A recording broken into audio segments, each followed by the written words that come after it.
The alarm on the bridge of the Eternal Hope broke the quiet hum of deep space travel. Captain Junho Park looked up from his coffee, his tired eyes focusing on the navigation screen. They were 3 days into a routine supply run, carrying medicine and farming equipment to the outer colonies. Nothing exciting ever happened on these routes. "Captain, we're picking up a distress signal," Lieutenant Hanali said from her station. Her fingers moved quickly across the controls. "It's coming from the Kepler 442 system," Junho frowned. "That sector is marked as a dead zone. The Galactic Council quarantined it 30 years ago." "I know, sir, but the signal is real. It contains biometric data."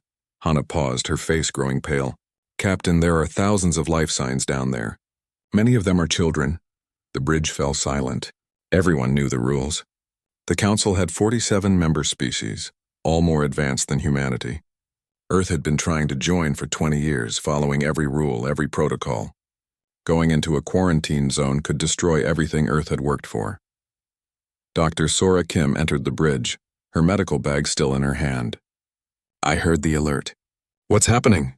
Junyo pulled up the data on the main screen. The signal showed a moon orbiting a gas giant. Life signs clustered in what looked like underground shelters. The distress beacon was old, maybe decades old, still broadcasting on emergency frequencies. "We should report this to the Council and move on," said Engineer Minho Choi from his station near the back. "We can't risk the mission." "There are children down there," Sora said quietly. "Dying children if this medical data is accurate." Junho stared at the screen. He thought about his own daughter back on Earth. She was safe, healthy, going to school every day. These children on that moon had no one. The Council had abandoned them, written them off as acceptable losses. How long would it take to reach them? He asked. Hana checked her calculations. 6 hours at maximum speed. "But Captain, if we do this, Earth could lose its Council application. They could impose trade sanctions. We could start a diplomatic crisis." "I know the risks, Lieutenant." Junho stood up and walked to the viewport. The stars stretched out before him, cold and distant. "But I also know that we became space explorers to help people, not to leave them behind."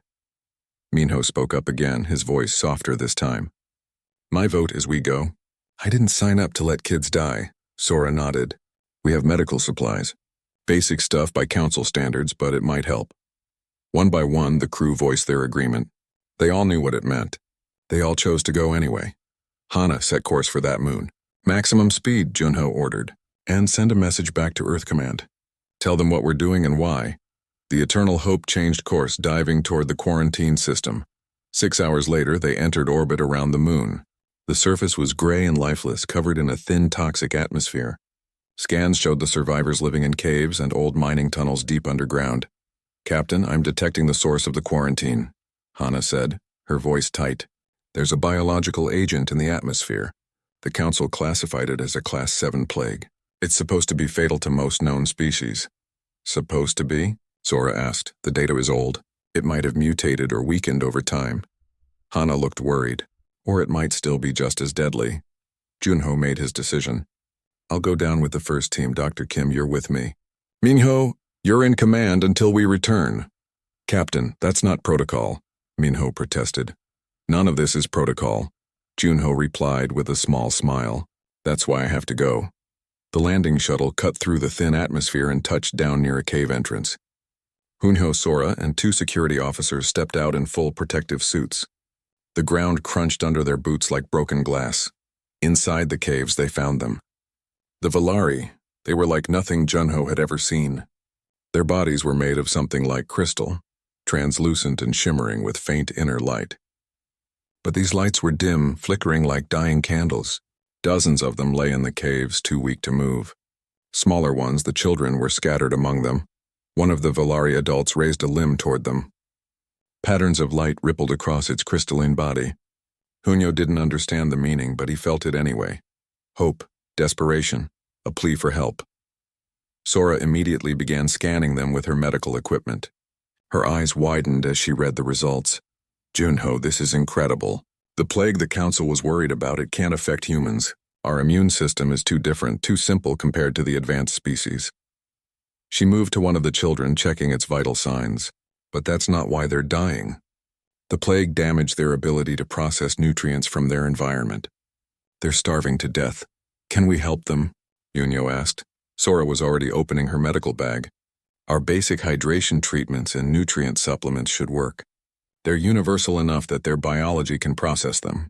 The Council's advanced medicine probably couldn't help because it was too specific, too complex. But our primitive methods?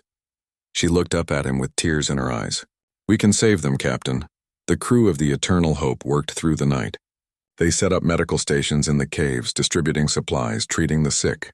The Valari children were the first to respond. Their inner lights grew brighter, pulsing with colors that needed no translation. Junho stood at the cave entrance, watching his crew work.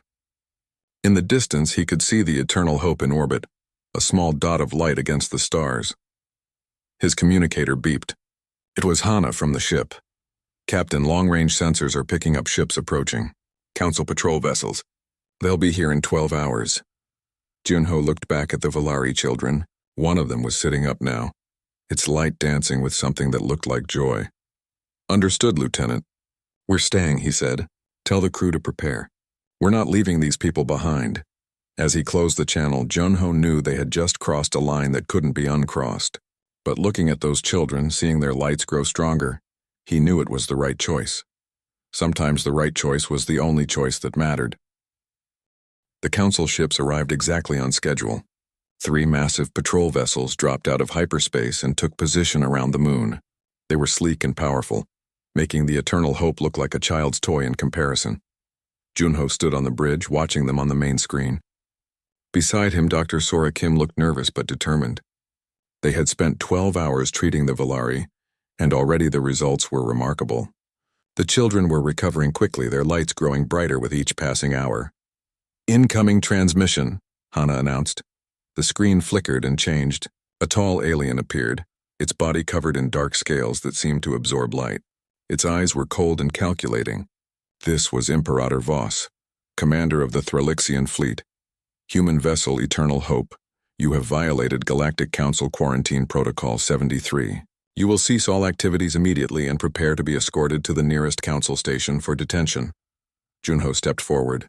Imperator Voss, we are providing humanitarian aid to the Valari people. They are dying and we have the means to help them. The Valari were classified as contaminated 30 years ago. The decision was made by the full council. Your interference is illegal and unwelcome. The council abandoned them, Junho said, his voice rising. There are children down there who have done nothing wrong. They deserve a chance to live. Voss's expression didn't change. The council's calculations determined that the resource investment required to save the Valari was not justified. 8,000 lives against the potential risk to trillions of council citizens. The mathematics are simple. Mathematics? Sora stepped forward, her face flushed with anger. These are people, not numbers in an equation. This is precisely why humanity is not ready for council membership, Voss replied coldly. You are too emotional, too irrational. You make decisions based on feelings rather than logic. Junho took a deep breath. Then you're right about us. We do feel, we do care, and we will not watch children die when we have the power to save them. I'm transmitting all our medical data to you now. See for yourself that they can be saved. He nodded to Hana, who sent the data package. Voss looked at something off-screen, reviewing the information. For a moment, something flickered in his eyes. Then it was gone. The data is irrelevant. You have 12 hours to evacuate the moon and depart the system. If you do not comply, Earth's Council application will be permanently rejected and trade sanctions will be imposed. The transmission ended. The bridge was silent. Captain, Minho said quietly from his station, what do we do? Before Junho could answer, Hana spoke up. Sir, I'm picking up new contacts. Multiple ships dropping out of hyperspace.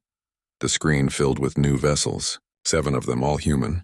They were cargo haulers, mining ships, even a large colony transport. They formed a loose formation around the Eternal Hope, facing the Council patrol. This is Commander Tae-Woo Shin of the Earth Defense Force cruiser Dauntless. A voice came over the communication channel. Sorry we're late, Captain Park. We came as soon as we heard. Junho felt his throat tighten. Commander Shin, you shouldn't be here. This isn't your fight. With respect, Captain, yes it is. Your message back to Earth went public. Everyone heard it. Everyone knows what's happening here. Tae-Woo's voice was warm, almost cheerful. Funny thing about humans, we get stubborn when someone tells us to abandon kids in need. More voices joined the channel. the captain of a mining vessel, a colony ship pilot who had diverted from her mission, a cargo hauler captain who had volunteered his ship and crew. None of them were military. None of them had any strategic reason to be there. They had simply come because it was right. On the surface, Elder Dohyun, the Valari leader, made contact through the translation device Sora had set up. His light patterns were still weak but growing stronger. "Why do you help us? We have nothing to give you. No wealth, no technology, no power." Sora looked at the crystalline being and smiled. "Because we know what it feels like to be forgotten, to be told you don't matter. Earth was once like that before we reached the stars. We remember." One of the Valari children approached. His name was Jiho, and he had been the first to recover. His lights danced in patterns that needed no translation. Pure joy. Pure gratitude. Back on the Dauntless, Commander Taewoo was joined by Yuna Bay, Earth's diplomatic translator. She had been at Council headquarters when the news broke. Instead of staying to do damage control, she had caught the first ship out. "I need to make a transmission," she told Taewoo. "To the Council. To everyone." "Go ahead," he said. Yuna's face appeared on every screen in the system, broadcast on all frequencies. She spoke slowly, clearly, making sure every word was translated properly. "To the Galactic Council and all who are listening, I am Yuna Bay representing Earth. For 20 years we have worked to join you. We have followed your rules, adopted your protocols, tried to prove we were worthy, and perhaps we were wrong to try so hard." She paused, gathering her thoughts. "You told us we were too emotional, too irrational, that we let our feelings cloud our judgment. You were right. We are emotional. We do feel, and when we see children dying, when we see people abandoned and forgotten, we cannot simply calculate the costs and walk away." On the Council vessels, Imperator Voss watched the transmission with an unreadable expression. "We understand the consequences of our actions," Yuna continued. "We know we may lose our chance to join you. We know there may be sanctions, consequences, hardships. But we also know that if joining your council means abandoning our humanity, abandoning our compassion, then it is a price too high to pay." The transmission ended. The human ships held their formation. 12 hours later, Imperator Voss sent another message. "Human vessels, you have until tomorrow at this time to disperse. This is your final warning. If you do not comply, Earth will face severe consequences." Commander Taewoo looked at his crew. Then he looked at the other ships surrounding them. He thought about the Valari children on the surface, their lights growing brighter every hour. He opened a channel to all human vessels. "This is Commander Shin. I'm not ordering anyone to stay. Each captain can make their own choice. But I'm staying. These people need us."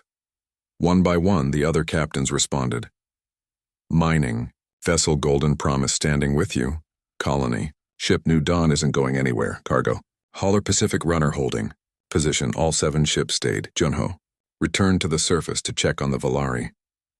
Jiho ran up to him, his small crystalline form glowing with vibrant colors. Through the translator, the child's message came through simple and clear. "Thank you, thank you, thank you." Junho knelt down, looking at the child. "You don't have to thank us, Jiho. This is what friends do." Elder Dohyun approached, his own light stronger now. "Your people risk everything for us. We will never forget this. Never."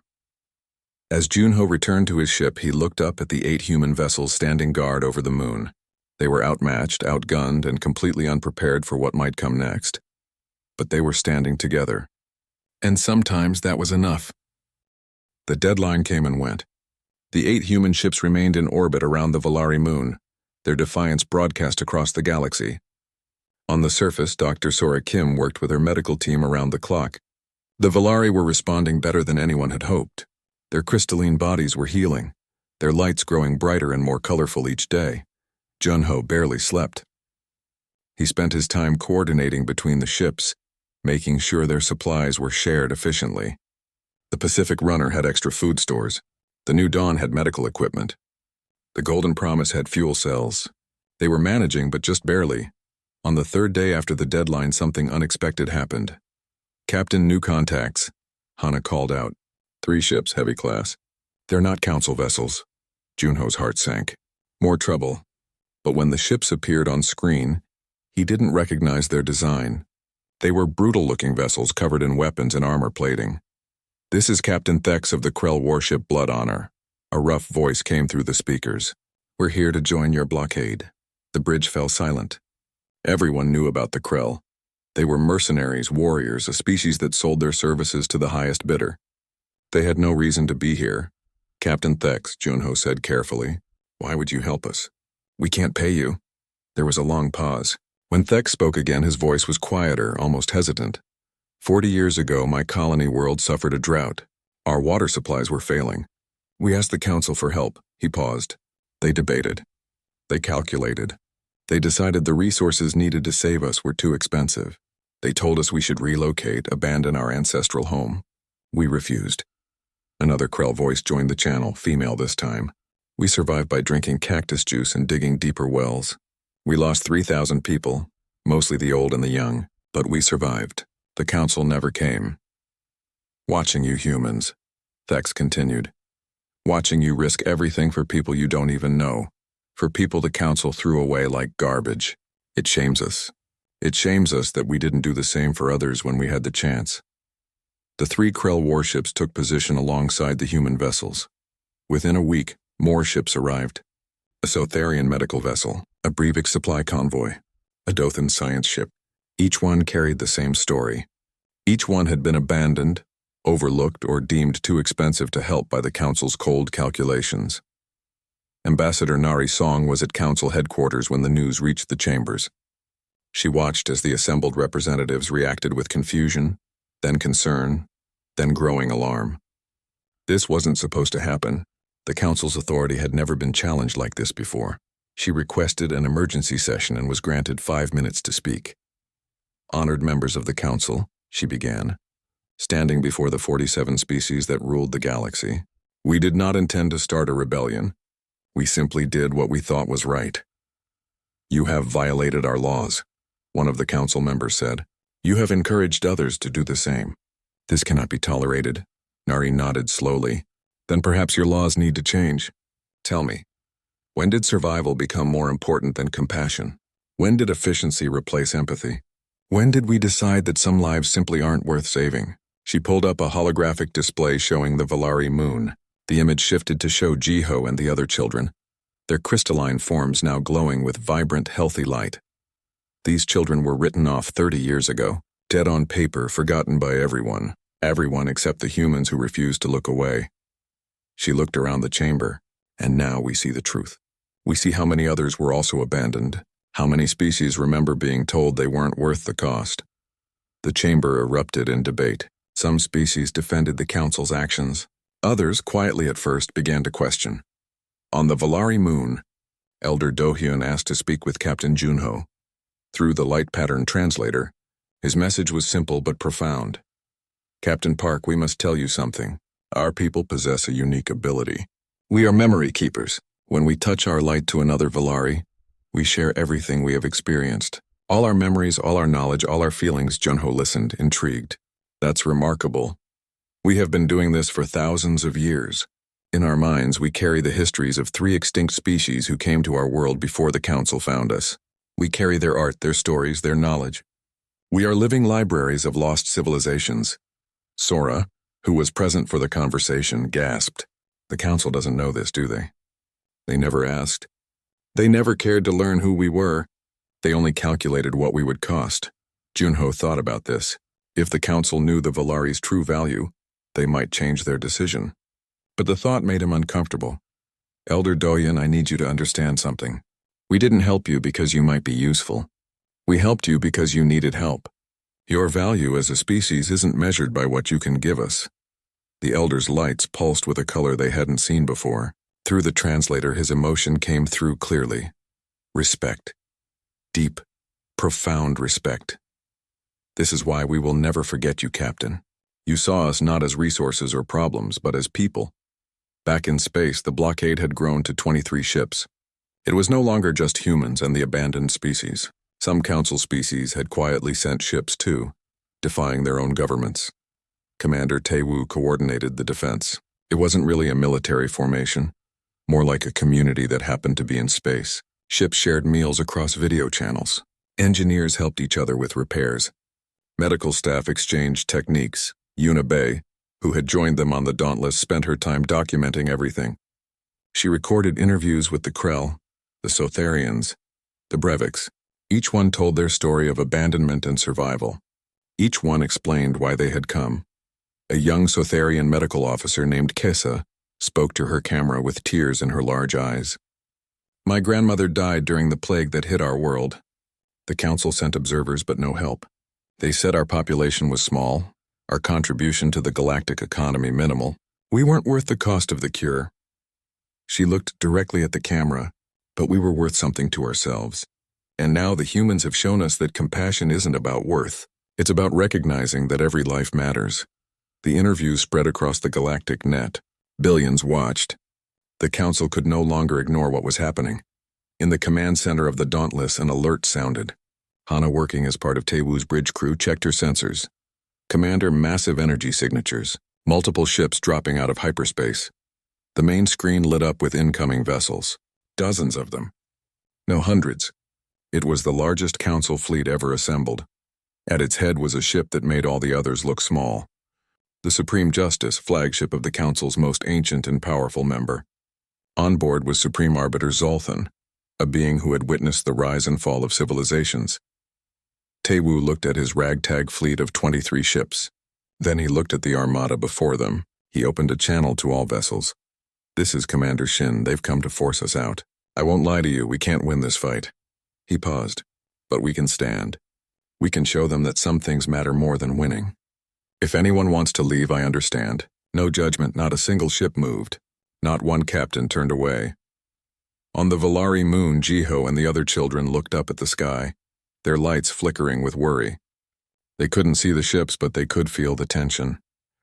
Supreme Arbiter Zolthan sat in his command chamber aboard the Supreme Justice. He was old, even by his species standards. He had lived for over 3,000 years and had seen empires rise and fall like waves on a shore. He had helped found the Galactic Council, had written many of its laws, had made countless difficult decisions. He looked at the display showing the small fleet defending the Valari moon. 23 ships, barely a fraction of his armada's power, and yet they did not flee. Open a channel to the human commander, he ordered. Commander Tewu's face appeared on the screen. He looked tired but calm. Behind him, his crew worked their stations with quiet efficiency. I am Supreme Arbiter Zolthan. I speak for the Council.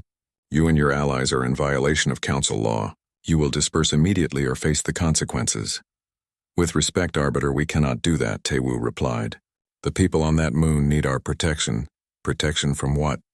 The Council has no intention of harming the Valari. We simply require the quarantine to remain in place.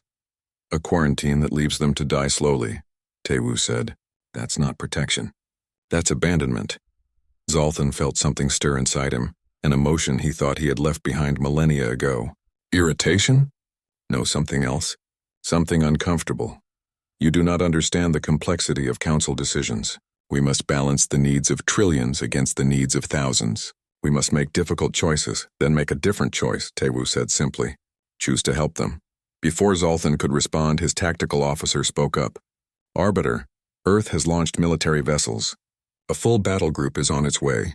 They will arrive in 2 weeks. 2 weeks. Time enough to end this peacefully or to escalate into something much worse.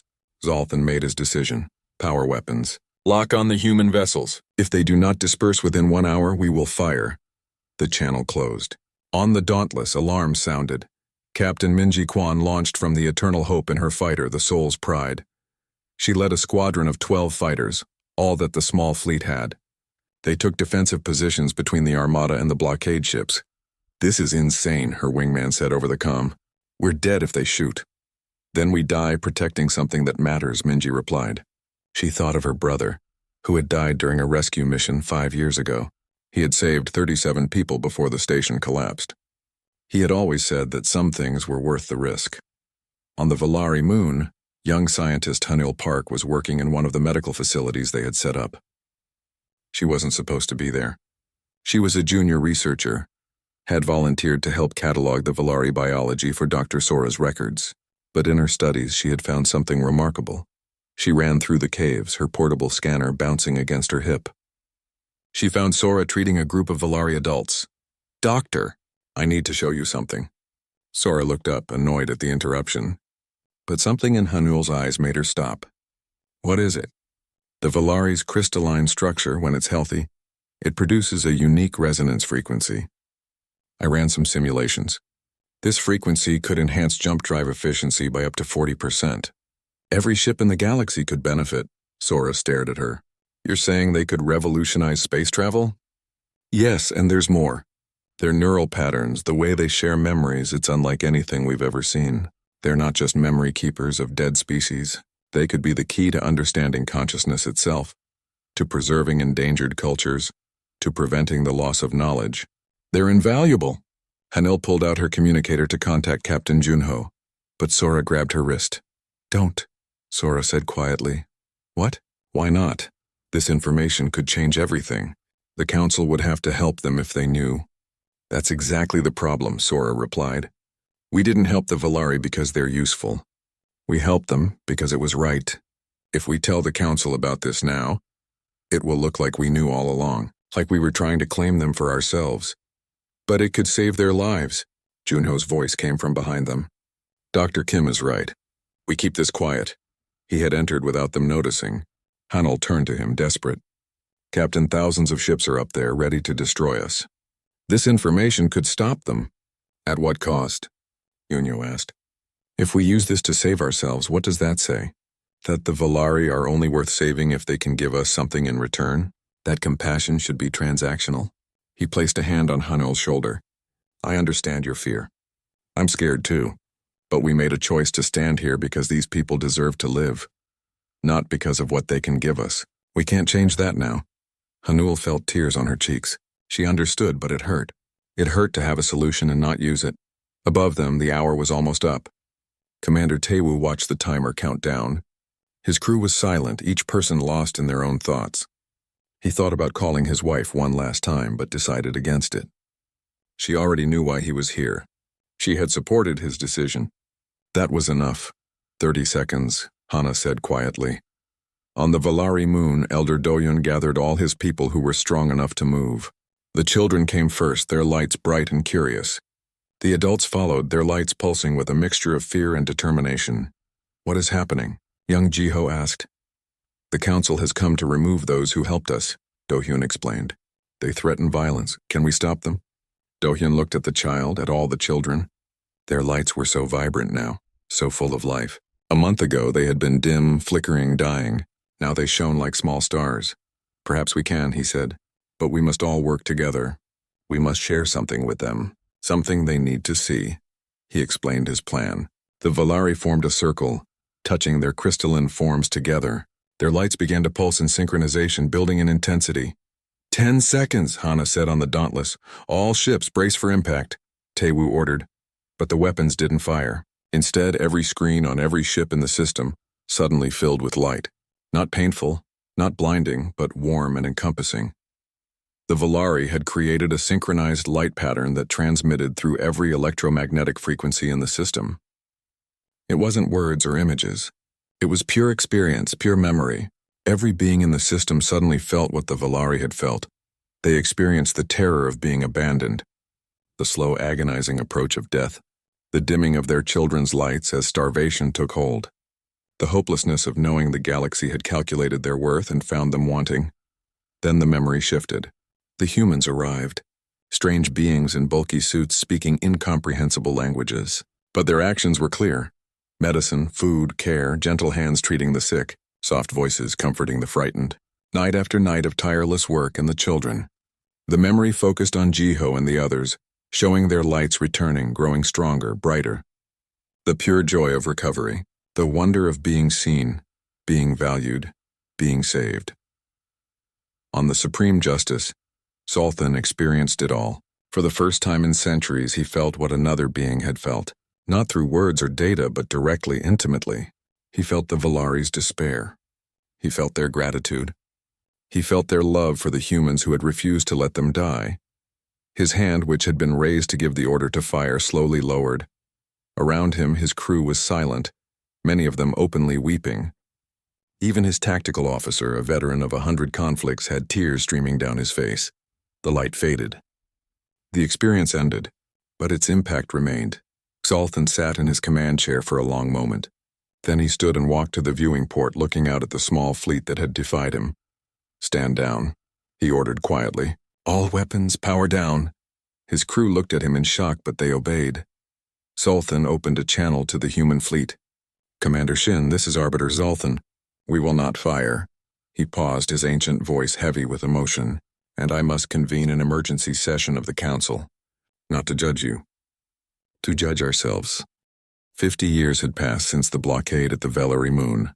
Admiral Junho Park, now 83 years old, stood before a massive window in his home looking out at the stars. His hair was white, his hands weathered, but his eyes remained sharp and kind. "Grandfather, the shuttle is here," called his granddaughter from the doorway. Junho smiled. "I'm coming, Mireille."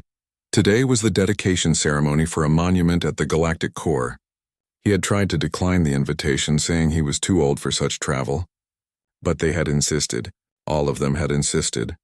The journey took 3 days, even with modern jump drives. Yuno spent the time reading reports and watching news feeds. The galaxy had changed so much since that day at the Velary Moon.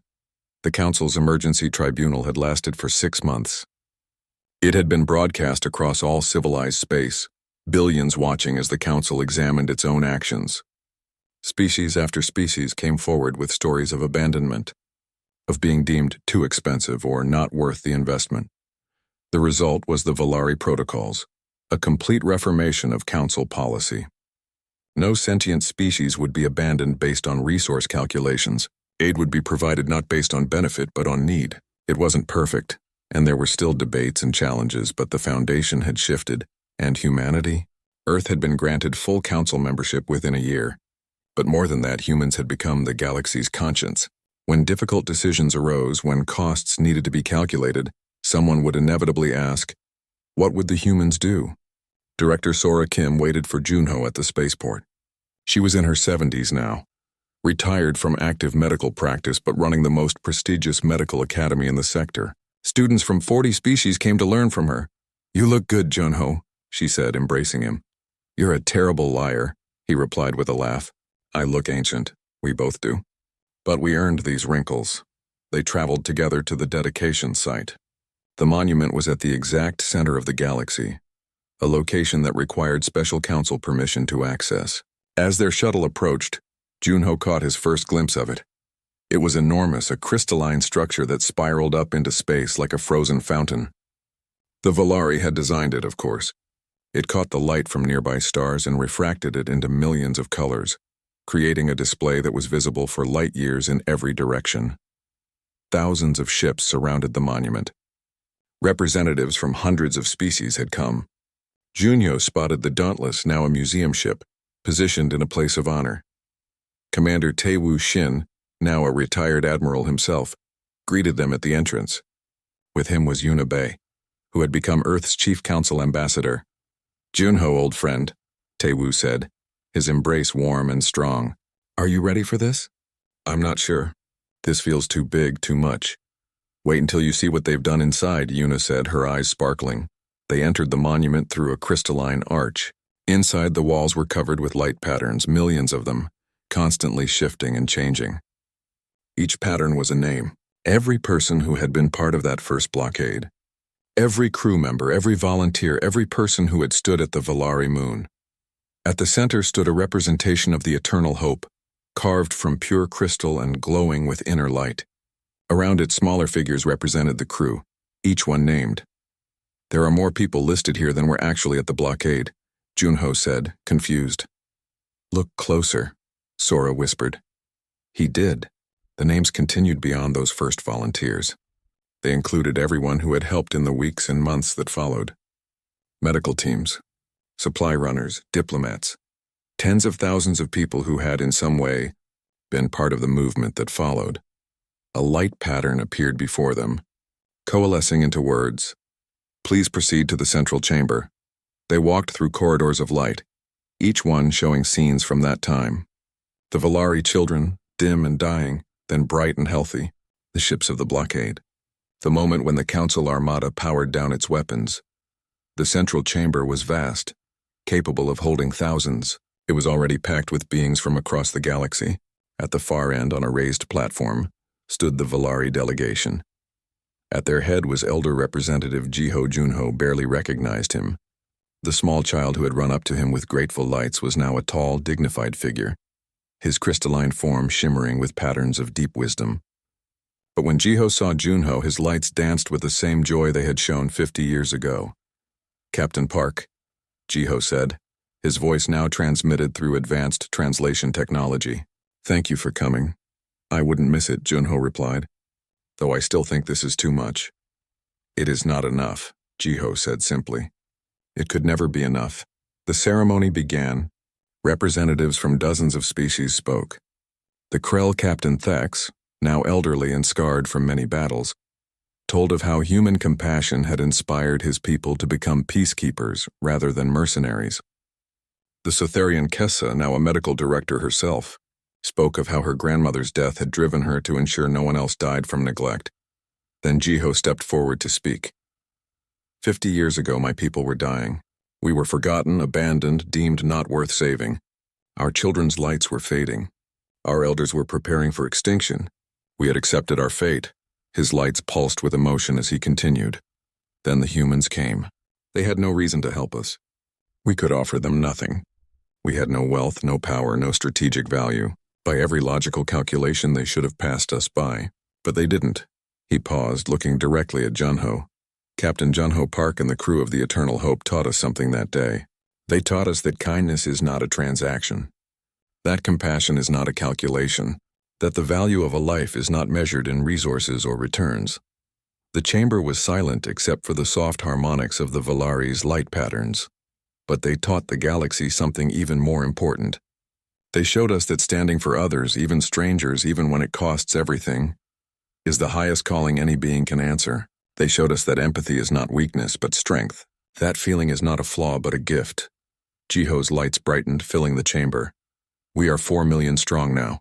4 million Velari who would not exist if not for 8 humans who refused to look away. We carry the memories of all who came before us.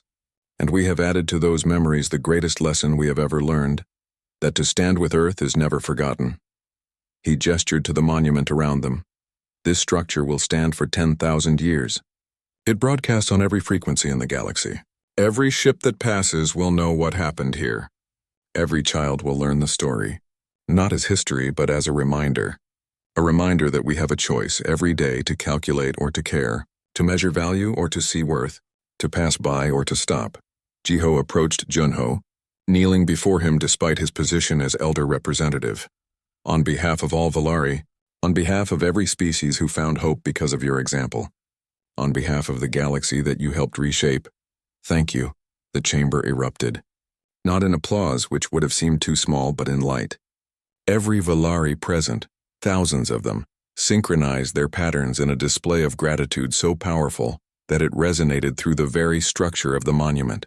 Ships in orbit detected the resonance. It spread outward, harmonic waves carrying across space. Within hours, the wave had reached Council space. Within days, it had touched the outer rim. Within weeks, every inhabited system in the galaxy had felt it. Historians would later call it the Great Resonance. Scientists would study it for decades, but those who experienced it knew what it was. The galaxy saying thank you. Junho stood in the center of it all, tears streaming down his face. Sora held his hand on one side, Tewu on the other. Around them, old friends and comrades stood together one last time. We just did what anyone should have done, Junho whispered. Jiho heard him somehow, despite the noise and light. His response was gentle but firm. That is precisely why it mattered, Captain. Because to you, it was simply the right thing to do. Years later, at the christening of a new colony ship, Junho's great-granddaughter stood on the podium. Her name was Suki Park, and she wore the uniform of Earth's Aid Corps. On her collar was a small crystal pendant, a gift from the Valari to all who served in humanitarian missions. She looked out at the assembled crew and spoke with pride. The ship we christen today bears the name Valari's Hope. It will carry supplies and aid to those who need it, wherever they are, whoever they are. It continues the legacy of the Eternal Hope and all who served aboard her. She held up the crystal pendant. We wear these to remember that the smallest act of compassion can reshape the stars, to remember that we are never too busy, never too small, never too powerless to help those in need, to remember that to stand for others is the highest calling. The ship launched, its hull bearing a symbol that had become universal across human space. A simple hand, extended in offering, surrounded by stars. In retirement, Yoon-ho watched the launch from his home. He was very old now, his time growing short, but he was content. He had lived to see the galaxy change, to see compassion become as valued as calculation, to see empathy recognized as strength. That night, he dreamed of a small Valari child running toward him, lights dancing with joy.